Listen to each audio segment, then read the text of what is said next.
Parshas Vayelech, Shabbos Shuva. Now we could actually change what we say at the beginning of the Shiur. We could now say Parshas Vayelech, Tavshin Ayin Gimel. It's a new year, a new Haskalah.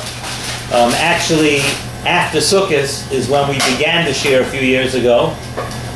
So we're actually finishing up, believe it or not, we're finishing up our third year of Shiur. And at this time, at the end of our third year, I'd like to thank our hosts of the Southside Sandwich Shop and Lakewood Scoop, who do a fantastic job producing, recording, posting, and broadcasting the Shiur each and every week in a professional, really perfect way. And it does not go unnoticed. And I'd just like to share my hakaras hatov to all of them. We're now a couple of days before Yom Kippur. This Shabbos, tomorrow night, will be Shabbos Shuva. We know, brought down, many Mefarshim bring down, many Tzaddikim talk about how each day of the week between Rosh Hashanah and Yom Kippur is actually a chance to make up for or to be mesaken anything that may have happened that we may have done during that day, during the entire year. And Shabbos Shuva is a time, Shabbos, which we know is the highlight of every Yid's week. This Shabbos, Shabbos Shuva, is a time for us to be, one of the things we could do this Shabbos Shuva is to be mesaken in Yonei Shabbos, things that we do on Shabbos, things that we should not have done on Shabbos, things that we should do on Shabbos, the way we approach Shabbos, the way we look at Shabbos, the things we talk about on Shabbos, the things we think about on Shabbos, all these things, Shabbos Shuva, there's a tremendous opportunity tomorrow night to begin, first of all, like we've said in the past couple of years, in how we prepare for Shabbos on a Friday. How do we come into Shabbos? Do we come into Shabbos sweating, screeching into the parking lot 30 seconds before Shkia or after Shkia, whatever? How do we approach a Shabbos? How do we come in? Is tomorrow we come in with a calmness, ready to greet the Shabbos Malka? Tomorrow we have that opportunity to step back and to greet Shabbos and to spend Shabbos in the right way. The Nesivos Shalom brings down the Yesod HaAvodah, who says, B'Shem, one of the Zaydas of Slonim, the Saba Kadisha, from Malkovich, the Nesivos Shalom brings down something that he always used to say during the Aseres Yimei Tshuva. And he would talk about the pasuk in Nehemiah, Perek Ches. Some people are actually familiar with the pasuk. The pasuk says, Chedvas Hashem Hi Me'uzchem. Now the taich of the pasuk, we could taich it up in a few different ways, but the Rebbe used to say always that what we could say about Yom Kippur, what we say about Tshuva from this pasuk, is that HaKadosh Baruch Hu, Hashem, has tremendous nachas ruach when a Yid is mamin and boiteach in the chesed of Hashem, chedvas Hashem hi me'uzchem, that HaKadosh Baruch Hu will grant us a Shana Tova. What HaKadosh Baruch Hu wants to see when we get closer to Shabbos Shuva and to Yom Kippur is that in a way, of course, we have the Emas HaDin. And we have the din hanging over us a little bit, and there is a pachad of the din.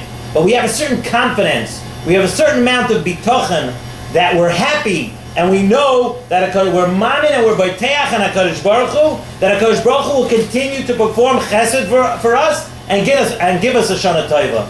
And he's a darshan and talk about this pasuk of Chedvas Hashem Hi Me'uzchem.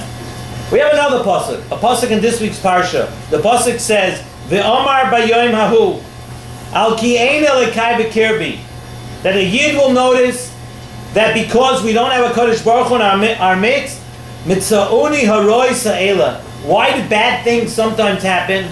And we're going to notice, and we're going to think, and we're going to realize that it's because we do not have a Kadosh Baruch Hu in our life. And what does the pasuk say further? The pasuk says, "Ve'anoichi haster aster ponai bayom hahu." That you're going to notice. You're going to notice that we're having troubles because HaKadosh Baruch Hu is not in our midst. And what's going to happen? The pasuk says, HaKadosh Baruch Hu says, "Hastaras ponim." Ve'anoichi haster aster ponai. So the Mefarshim all ask on this pasuk, if it looks like in the pasuk that they're doing tshuva because they're saying, "V'amar bayom hahu," we're realizing that the reason we're having trouble in our lives and the reason there's tzaras in Klal Yisrael is because we don't have a Kadosh Baruch Hu in our life. So why does the pasuk say directly after that, "Va'anochi hastir astir panai b'yomahu al ki'ena l'kai b'kirbi"? I mean, why? Because if we're saying that there's no HaKadosh Baruch Hu and we realize that, isn't that sort of like doing tshuva? Why is the answer to that? Why does the pasuk say when you say that, "Anochi hastir astir panai"? Why isn't that considered a full vidui? We're being mizvadeh. We shouldn't have Hastoras Panim after that. After that, Hashem should grant us what we want because we're doing tshuva. So the Rambam says, famous Rambam, people know Hilchos Tshuva, beginning of Hilchos Tshuva. Listen to this Rambam, and it's kedai to know this Rambam before Yom Kippur. Mitzvahs asay achas yesh b'tshuva. There's a mitzvahs asay of tshuva. Kishayase hachoyte tshuva v'yoshuv mechetay. A person wants to do tshuva on a chet, and he wants to, and v'yoshuv mechetay chayev lehisvadas. A person has to be mizvada. He has to admit to what he did. Lifnei Hashem Baruch Hu. You have to, first thing first, you have to admit to HaKadosh Baruch Hu what you did. Frek the Rambam, Keitzad Mizvada. How does a person do vidui? Oimer, a person says, which we're all going to say Yom Kippur, Mit Hashem. Ona Hashem, Chatosi Avisi Pashati Lefanecha. I did all these things. I did chatoim in many different ways before you, HaKadosh Baruch Hu. Ve'osisi kach v'kach. A person has to say out to himself, of course, he's not supposed to be mizvada out loud, to other people. I did kach v'kach. V'harei nichamti, I regret it, uvoishti b'maasai. I'm embarrassed with what I did. And listen to this end of the Rambam. The Rambam adds on something amazing here. Ula oilam eini choyze l'dova zeh. I regret, but the Rambam adds on something. A person has to say, no more. Forever, I'm not going back to do this Aveira again. So from this Rambam, it's mashma that really there are two parts of tshuva. One is the regret. One is a person, Avada, has to regret what he did. The other is a haftocha that we have to give HaKadosh Baruch Hu for the future. I'm promising you, la'olam, I'm not going back to do this again. Frek the Mefarshim, the Nesivos Shalom Shabbos, where does the Rambam get this from? Where does the Rambam get that you have to add on? The Torah says, v'hisvadu es avaynam, you have to be misvada on your chatoim. Where does the Rambam get this? That the only way to do tshuva is to say that I'm not, it's clear to me, I'm not going to do this again. Where does the Rambam get that? Zok the Nesivos Shalom. What the Rambam is telling us is that in order for a person really to understand the chet that he did, in order to completely understand what you did, it has to be clear to you that you can't do it again. Because if you don't feel that you can't do it again, you're missing out. You don't understand what the chet is. You don't understand how severe it is to do a chet HaKadosh Baruch Hu. It's a part of the etzem vidui. In other words, the Rambam holds that until you could say, I'm not going to do this again, it doesn't always work out that way, we know that. But until a person on Yom Kippur wants to say, and does say, I'm not going to do this again, there's a chitzaron in the etzem vidui. And be'emes, the Chovos HaLevavos, if you look up the Chovos HaLevavos in Sharat Tshuva Parakeh, says ke'en the same thing. He says like this also, that when a person makes a havtocha that he's not going to do it again, that is an indication that you recognize the severity of the chet. Until you make that kind of havtocha, that I can't do this again and I won't do this again, you do not understand the severity of the chet. So now we can understand, Zok and Nesivos Shalom, why the pasuk tells us that even after saying Al ki'ena l'kai b'kirbi mitzauni ra'aroi za'ela, after we say that, the pasuk still says v'anochi hastir astir panai. Zok and Nesivos Shalom is that's because you're doing an incomplete tshuva. You're missing that last part of the tshuva where you're going to say, you know what, we're not going back to do this again. They're only going on the tshuva of regretting what we did. We see we have trouble because HaKadosh Baruch Hu is not in our life, but you're missing the last part of the tshuva. Until you do a complete tshuva, there's still v'anochi hastir astir panai. I just want to I want to talk a little bit about, and the Nesivos Shalom has a very uplifting way of looking at Yom Kippur. And many people, you look at Yom Kippur, and sometimes a person comes to Yom Kippur and he thinks, oh, what did I do this year? This year for sure, I said last year I'll never do these things again. I I spoke so much Lashon Hara, so much Bittul Torah, so many different things that I did, and I was sure I wasn't going to do it again. I did it. You could come into Yom Kippur, you could be depressed, you could be very, very down about what happened the past year. The Nesivos Shalom has a very, very uplifting way of looking at Yom Kippur. The Nesivos Shalom says that on Yom Kippur, a Yid has to believe that even a steel curtain, even something as strong as steel and a steel separation, no matter what you do, in other words, no matter what you do in your life, you cannot be cut off from Hashem. HaKadosh Baruch Hu will never cut you off. No matter what you did. You come in, you're depressed, you're feeling terrible about what I did this year. You see, the Shalom says you have to know HaKadosh Baruch Hu loves you like a son no matter what you do. And no matter what you did. We're going to lay in actually a pasuk in Parshas Acharei Mos, at the beginning of the parsha. We're going to land on Yom Kippur. The pasuk says that HaShoichein itam b'soich tumoisam. That HaKadosh Baruch Hu doesn't discriminate. He only comes to people who are perfect. So many people think that only if you're like some sort of purified tzaddik on a very high madrega, those are the people HaKadosh Baruch Hu hangs out with. No. HaShoichein itam b'soich tumoisam. HaKadosh Baruch Hu loves every Yid. HaKadosh Baruch Hu wants you to be close to Him. And HaKadosh Baruch Hu wants to have a shaykhus to every Yid. A Yid is a chelik of Hashem, and nothing could change that. And when we find the time of Hester Panim, so how come sometimes HaKadosh Baruch Hu is hiding from us? We find the time of Hester Panim, Zot Nesivos Shalom, HaKadosh Baruch Hu is hiding from us like a father who plays hide and seek with his child. When a father plays hide and seek with his child, does the son think for 1 second that the father has abandoned him? That he'll never see his father again? That the father in some way doesn't care about it? No, that never happens at all. No matter what a person does, no matter a person sees a young child, sees a father that's hiding, no, the whole point of the game is to be found. The whole point of things is that the child never ever feels that, you know what, I'm totally abandoned by my father. No, it doesn't work that way. That's why the pasuk says, "V'omar bayoymahu al ki eina lekai bekirbi mitzauni haroi sa'ela." In other words, you're not looking at it as a regular Hester Panim. A regular Hester Panim, we know that HaKadosh Baruch Hu never abandons us.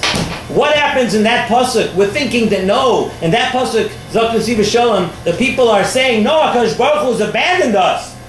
HaKadosh Baruch Hu abandoned us, and that's why this Hester Panim. That's why you really, that's why over there, Manoichi Hester Panai. That's an Einish. If you think that HaKadosh Baruch Hu actually abandoned you, then you're really far away. Then there's really Hester Panim.